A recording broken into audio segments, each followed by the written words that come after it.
La diputada de Cultura, Miren Josune Aristondo, ha dado a conocer las novedades de la campaña escolar 2012-2013 en la Diputación Foral de Vizcaya.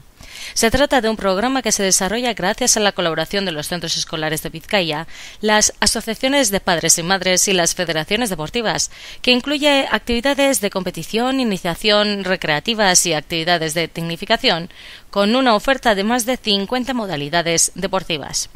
En la página web www.vizcaya.net/Kirolak se informa de forma detallada de la amplia oferta, características, así como el sistema de inscripción.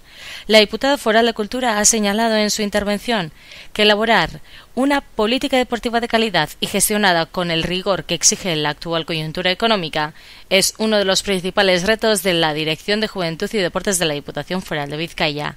Con la práctica del deporte en nuestra sociedad más joven interioriza desde la infancia valores que defenderemos en nuestro día a día y en cualquier ámbito de la sociedad.